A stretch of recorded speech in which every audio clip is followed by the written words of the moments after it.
Le 26 décembre 1900, un bateau de ravitaillement accoste sur l'île de Flannan, au large de l'Écosse. L'équipage grimpe les marches taillées dans la falaise, une à une. Chaque pas résonne dans le brouillard. Le phare se dresse devant eux, silencieux, trop silencieux. Il frappe à la porte, pas de réponse. Il frappe encore. Le bois résonne comme un tambour vide. Il pousse la porte. Un repas froid sur la table, la nourriture figée dans les assiettes. Une chaise renversée, les pieds en l'air. 3 lits parfaitement bordés. Silence total. 3 hommes ont disparu. Aucune trace, aucun cri, aucun corps. Juste le vent et le bruit des vagues qui frappent encore et encore. Qu'est-ce qui pourrait faire fuir 3 gardiens de phare expérimentés dans une tempête qui n'a jamais existé? Bienvenue dans les archives des mystères non résolus. Aujourd'hui, nous ouvrons un dossier vieux de plus d'1 siècle. Un dossier qui a résisté à toutes les enquêtes, à toutes les explications rationnelles. Un dossier qui commence par une île maudite et se termine dans le silence. Le silence total. Les îles Flannan, un archipel de rochers noirs au large de l'Écosse, battu par l'Atlantique Nord. Les vagues s'écrasent contre la pierre jour et nuit.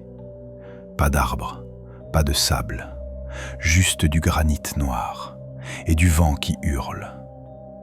Les marins les évitent. Ils contournent l'archipel, même si cela rallonge leur route de plusieurs heures. Pourquoi ? Parce que les légendes locales parlent d'esprits, de malédictions, de navires engloutis sans raison, des équipages entiers disparus, sans tempête, sans avertissement. Les pêcheurs de Lewis disent qu'on entend des voix sur Flannan, la nuit, quand le vent tombe, des voix qui appellent, des noms. Mais quand on écoute attentivement, ce ne sont pas des mots, c'est autre chose. En 1899, le Northern Lighthouse Board décide d'y construire un phare pour guider les navires, pour sauver des vies, pour conquérir la nuit. Les habitants protestent. Ils supplient les autorités de choisir une autre île, n'importe laquelle, mais pas Flannan. On les ignore. Pourtant, 3 hommes acceptent d'y travailler. James Ducat, 43 ans, gardien principal. 20 ans d'expérience dans les phares les plus dangereux d'Écosse. Un homme méthodique, respecté, qui ne panique jamais. Jamais.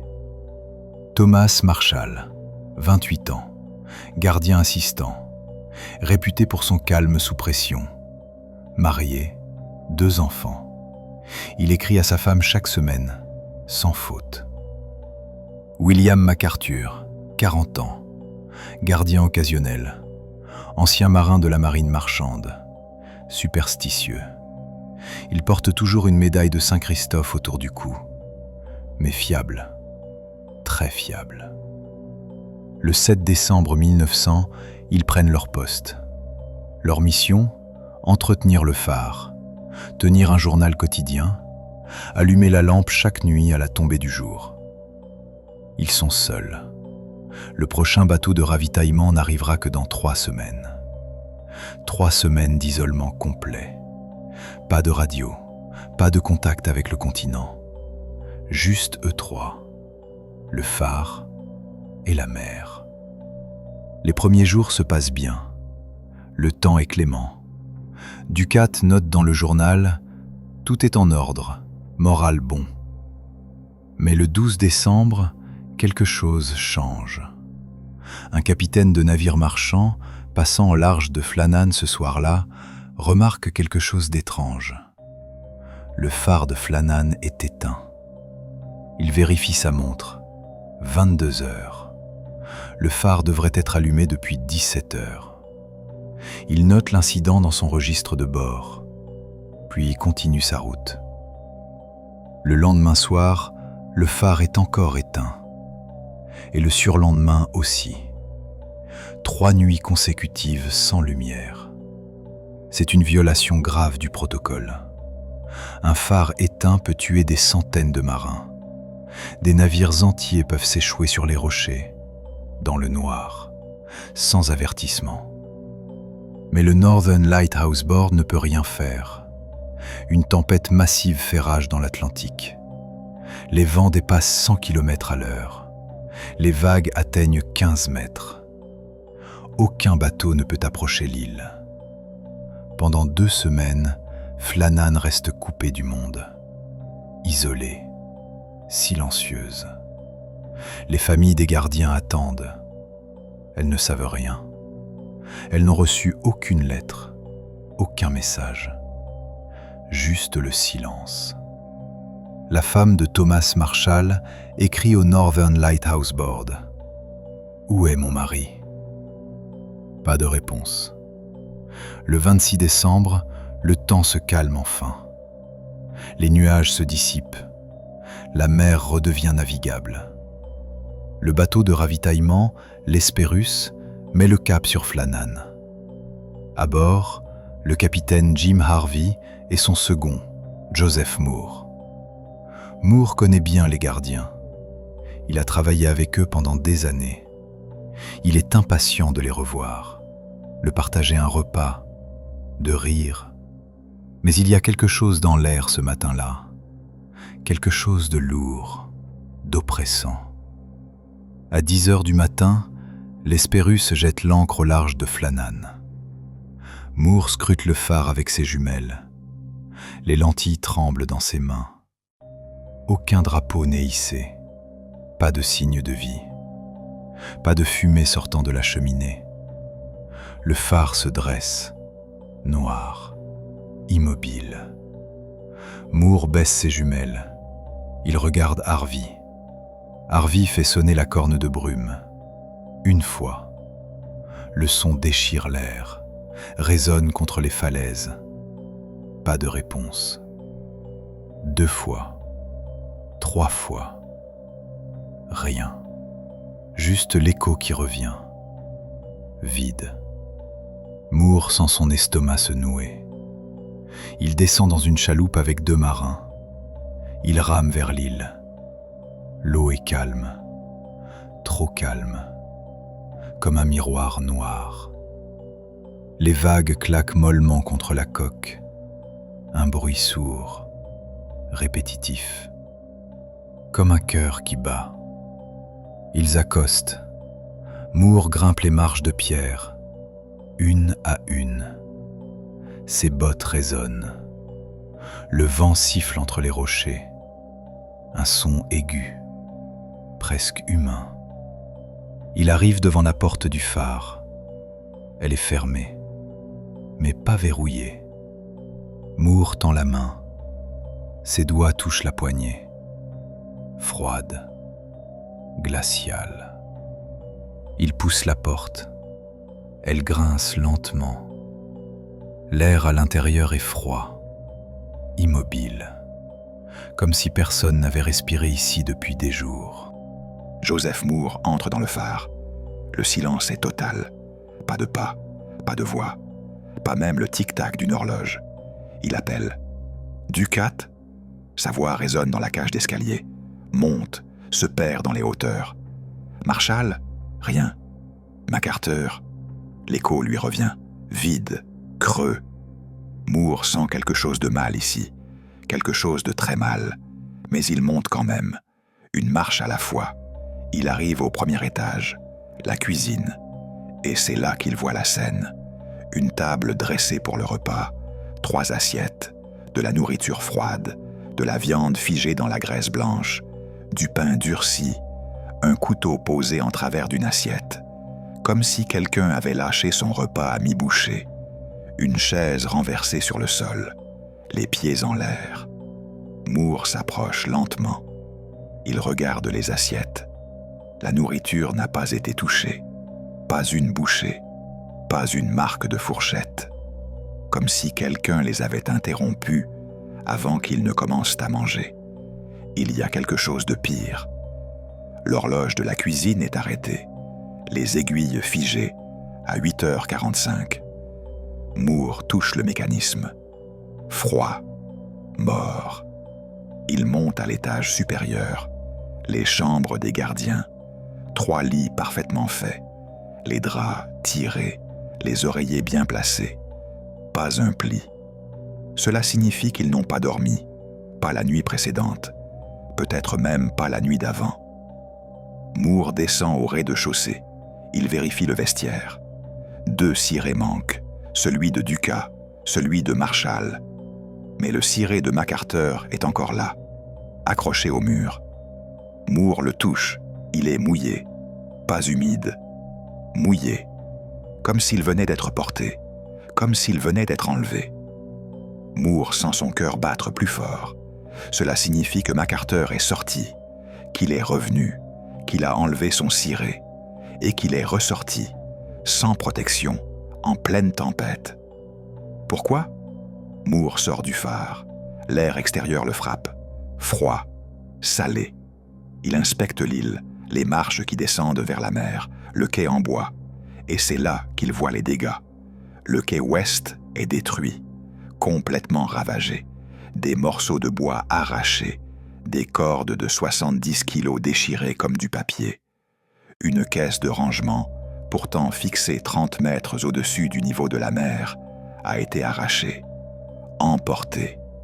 Moore s'approche du bord. Il regarde en bas. L'eau noire claque contre les rochers. Calme, presque paisible. Comment une tempête assez violente pour détruire un quai en bois massif peut-elle laisser la mer si calme le lendemain? Moore retourne au bateau. Il grimpe à bord. Son visage est blanc. Ses mains tremblent. Harvey lui demande « Alors ?» Moore ouvre la bouche, hésite, puis dit « Ils ont disparu, tous les 3. » Harvey fronce les sourcils. « Que veux-tu dire, disparu ?» Moore répète « Ils ont disparu. Aucune trace, aucun signe de lutte. Mais le quai ouest a été ravagé par une tempête d'une violence inouïe. » Harvey vérifie ses registres météorologiques. Il secoue la tête. Il n'y a eu aucune tempête majeure dans cette région entre le 12 et le 26 décembre. Moore le regarde. Alors qu'est-ce qui a détruit le quai? Silence. Harvey ordonne à Moore de rédiger un rapport officiel, de tout noter, chaque détail, chaque objet déplacé, chaque indice. Mais il lui dit aussi « Ne parle à personne de ce que tu as ressenti à l'intérieur, reste factuel. » Moore comprend. Il écrit son rapport. Il décrit la scène, mais il omet un détail, un seul. Dans la chambre du phare, il a trouvé quelque chose qu'il ne veut pas décrire, quelque chose qu'il ne décrira jamais. Le Northern Lighthouse Board lance une enquête officielle. Le superintendant Robert Muirhead se rend sur l'île avec une équipe d'inspecteurs. Muirhead est un homme rationnel, rigide. Il ne croit pas aux superstitions. Il ne croit qu'aux faits. Il examine le phare, inspecte chaque pièce, mesure les dégâts sur le quai. Puis il trouve le journal de bord. Les dernières entrées ont été écrites par James Ducat. L'écriture est propre, méthodique, comme toujours. 12 décembre, vent fort, mer agitée, tempête en approche. Normal. 13 décembre, tempête d'une violence extrême, vague dépassant le phare. MacArthur est très perturbé, dit avoir vu quelque chose dans l'eau. Muirhead s'arrête. MacArthur, un ancien marin endurci, est très perturbé.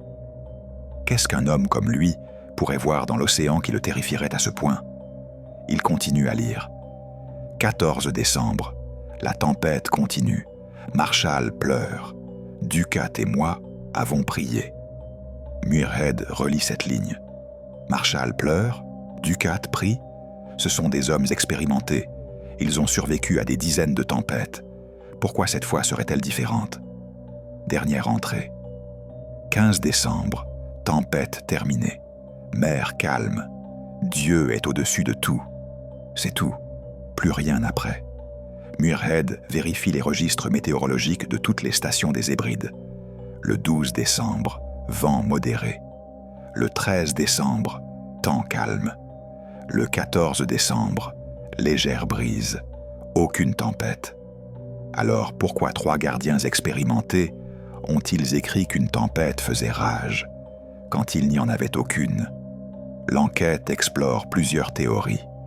Première hypothèse, les gardiens sont tombés à la mer en tentant de sécuriser le quai pendant une vague scélérate. Cela expliquerait pourquoi 2 hommes portaient leur ciré. Ils seraient sortis pour réparer les dégâts. Une vague massive les aurait emportés. Mais cela n'explique pas pourquoi MacArthur est sorti sans son ciré, ni pourquoi la porte du phare était déverrouillée de l'intérieur, ni pourquoi la chaise était renversée dans la cuisine, ni pourquoi les lits n'avaient pas été défaits. Et surtout, cela n'explique pas le journal. Deuxième hypothèse, un meurtre-suicide. Peut-être que MacArthur, mentalement instable, a tué les 2 autres gardiens, puis s'est jeté à la mer. Mais il n'y a aucune trace de violence dans le phare, aucun sang, aucune marque de lutte, aucun objet cassé. Et pourquoi aurait-il pris le temps de rédiger un journal décrivant une tempête imaginaire avant de commettre un meurtre? Cela n'a aucun sens. L'enquête officielle conclut.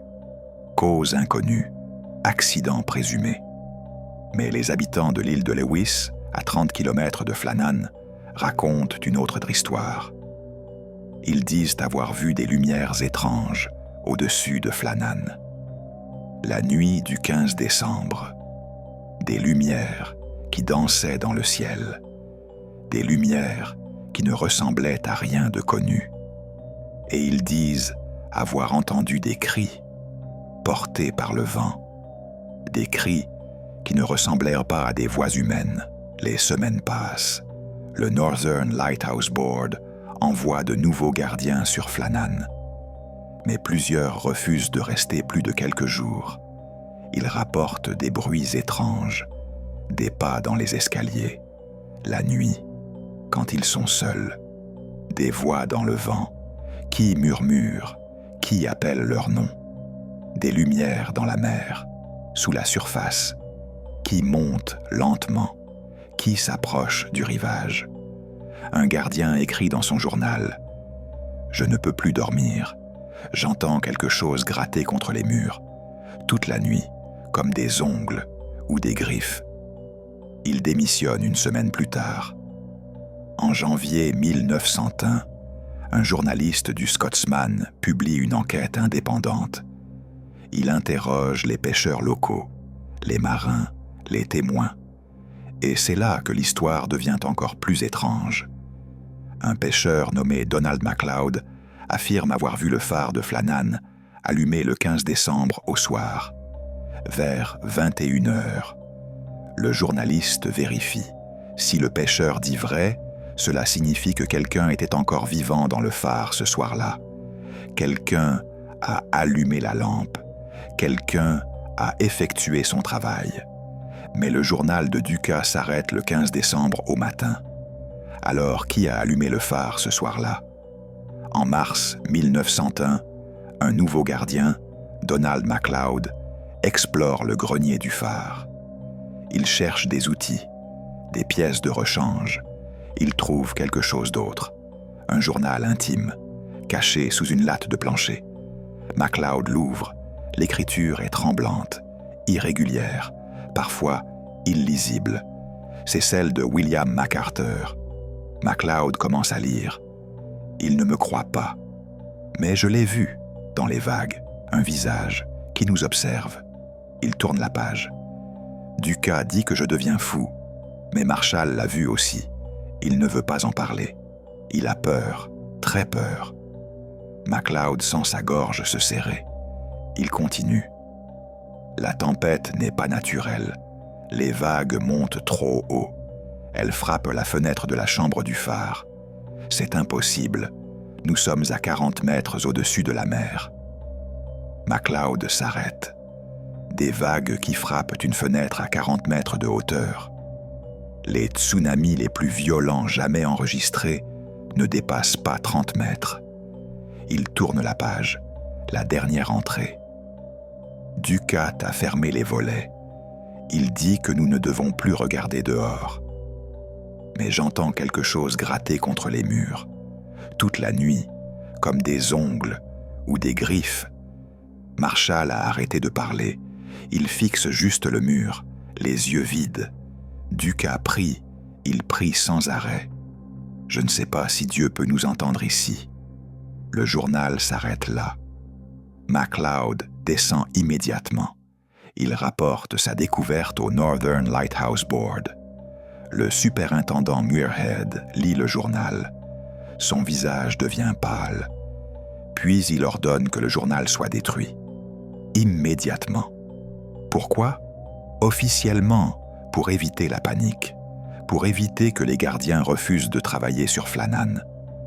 Mais certains pensent que Muirhead avait une autre raison, qu'il savait quelque chose qu'il ne voulait pas révéler. En 1912, 11 ans après la disparition, un ancien membre de l'équipage de l'Hesperus donne une interview à un journal local.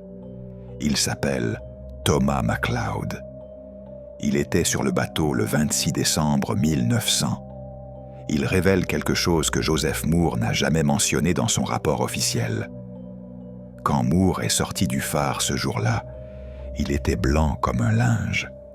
Il tremblait. Ses mains tremblaient tellement qu'il ne pouvait pas tenir sa pipe. Il nous a dit « Il y a quelque chose de mal ici, quelque chose de très mal. » MacLeod continue. Moore nous a dit qu'il avait trouvé quelque chose dans la chambre du phare, quelque chose qu'il ne voulait pas décrire. Le capitaine Harvey lui a ordonné de n'en parler à personne. Moore a obéi. Mais pendant des années après, il ne pouvait pas dormir. Il faisait des cauchemars. Il criait la nuit. Qu'est-ce que Moore a trouvé? Nous ne le saurons jamais. Moore est mort en 1922 d'une crise cardiaque. Il avait 52 ans, trop jeune. Ses derniers mots, selon sa fille, étaient « Ils sont encore là. Ils attendent. » En 1999, des historiens et des scientifiques revisitent l'affaire Flannan. Ils apportent des équipements modernes, des sismographes, des caméras thermiques, des scanners sous-marins. Ils veulent comprendre ce qui s'est réellement passé. Ils examinent les dégâts sur le quai Ouest. Les calculs montrent qu'une vague de 30 mètres de haut aurait été nécessaire pour causer ces destructions. Mais une telle vague aurait été visible depuis les îles voisines. Elle aurait été enregistrée par les stations météo. Elle aurait laissé des traces. Il n'y a aucune trace. L'équipe explore une autre hypothèse, un glissement de terrain sous-marin. Une plaque de roche se détache. Elle plonge dans l'océan. Cela crée une vague localisée, massive, invisible ailleurs. Ils scannent le fond marin autour de Flannan avec des sonars. Aucun signe de glissement récent. Alors, une dernière question. 3 hommes. Un journal décrivant une tempête qui n'a jamais existé. Des voix, des visages dans l'eau, des vagues impossibles, un ciré mouillé, une chaise renversée, des lits intacts. Qu'est-ce que cela signifie? Certains parlent de folie collective, d'hallucinations causées par l'isolement, par le manque de lumière, par la pression psychologique. Mais il y a un problème. Les dégâts sur le quai Ouest étaient réels, physiques, mesurables. Quelque chose a détruit ce quai, quelque chose d'une violence inouïe. En 2015, un météorologue écossais, le docteur Alan Stevenson, fait une découverte troublante. Il analyse les données météorologiques de décembre 1900, mais cette fois, il inclut les rapports de navires en mer, les journaux de bord, les témoignages de capitaines. Et il trouve quelque chose. Le 13 décembre 1900, 3 navires marchands rapportent une perturbation atmosphérique inhabituelle à exactement l'emplacement de Flannan. Voici ce qu'ils écrivent. Ciel devenu noir en plein jour, vent tournant dans toutes les directions, impossible de maintenir le cap, vague, chaotique, sans schéma prévisible. Nous avons dû nous éloigner immédiatement. Cela correspond exactement à ce que Dukas a décrit dans le journal de bord. Mais voici le twist. La perturbation n'a duré que 90 minutes, de 14h30 à 16h. Puis elle a disparu, comme si elle n'avait jamais existé. Les stations météo terrestres ne l'ont pas détectée parce qu'elle était trop localisée, trop brève, trop étrange, mais elle était réelle. Alors qu'est-ce qui peut créer une tempête de 90 minutes qui ne laisse aucune trace? Aucun météorologue ne peut répondre. Revenons au vestiaire. 2 cirés manquants, un accroché. Tout le monde a supposé que MacArthur était sorti sans son ciré. Mais en 2008, un ancien gardien de phare, Donald Sinclair, relit le rapport de Moore. Et il remarque un détail que personne n'avait vu.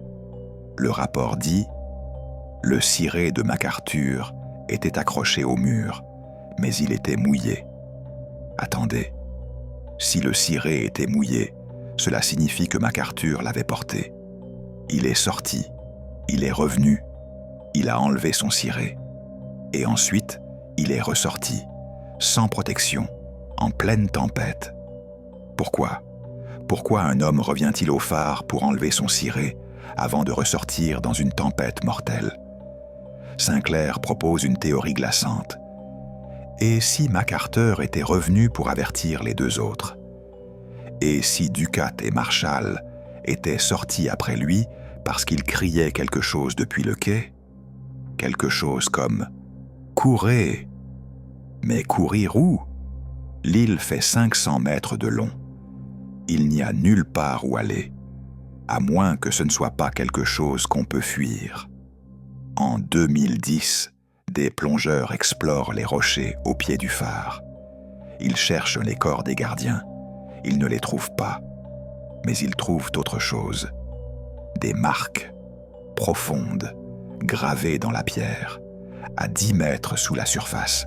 Les experts marins les analysent. Ce ne sont pas des marques d'encre, ni de crustacés, ni de filets de pêche, ni de rien de connu. Elles descendent verticalement, comme si quelque chose avait escaladé le rocher depuis les profondeurs. Quelque chose de grand, quelque chose avec des griffes. Les plongeurs remontent, ils ne retourneront jamais à Flannan. Dernière pause. Vous avez entendu toute l'histoire. Qu'est-ce qui, selon vous, est arrivé à James Dukat, Thomas Marshall et William MacArthur? La vérité, c'est que nous ne le saurons jamais. Après 1900, le phare de Flannan continue de fonctionner. De nouveaux gardiens y travaillent pendant des décennies, mais aucun ne reste longtemps. La durée moyenne d'un poste sur Flannan, 6 semaines, puis démission. Beaucoup rapportent les mêmes choses que MacArthur, des bruits, des lumières, des présences.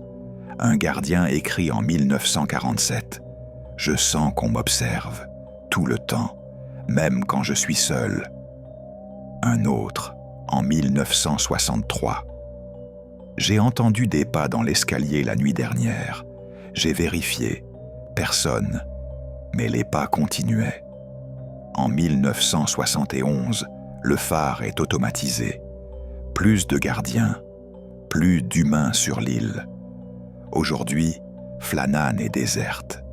Les touristes ne peuvent pas y accéder. L'île reste interdite, officiellement pour des raisons de sécurité. Mais certains pensent qu'il y a une autre raison. 3 hommes ont disparu. Leurs corps n'ont jamais été retrouvés. Leurs familles n'ont jamais eu de réponse. La femme de Thomas Marshall a attendu pendant 40 ans. Elle écrivait au Northern Lighthouse Board chaque année. « Où est mon mari ? Aucune réponse. Elle est morte en 1942, sans savoir. Et cela nous amène à la leçon de cette histoire. L'orgueil humain nous pousse à croire que nous contrôlons la nature, que nous comprenons tout, que nous pouvons expliquer tout. Mais certaines forces restent au-delà de notre compréhension. Et les ignorer peut coûter des vies. Les gardiens ont ignoré les légendes locales. Les habitants de Lewis savaient que Flannan était maudite. Ils évitaient l'île.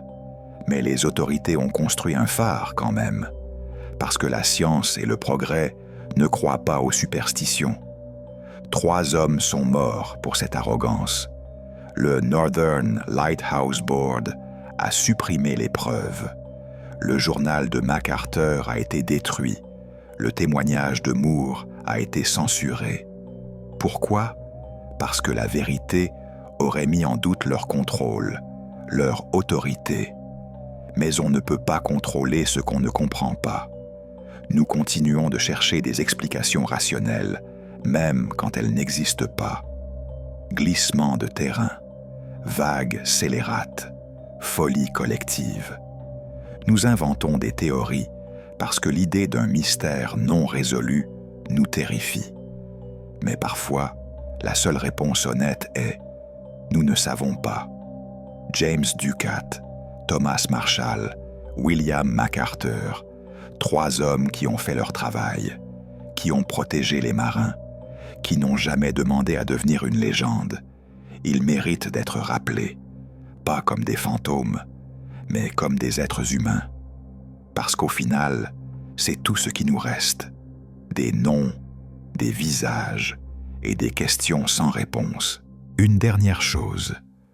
En 2019, un garde-côte écossais patrouillait au large de Flannan. Il a pris une photo du phare au crépuscule pour son album personnel.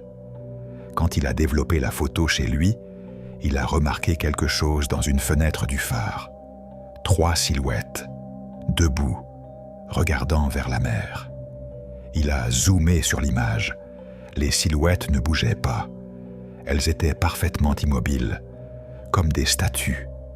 Il a effacé la photo, immédiatement. Il ne veut plus en parler.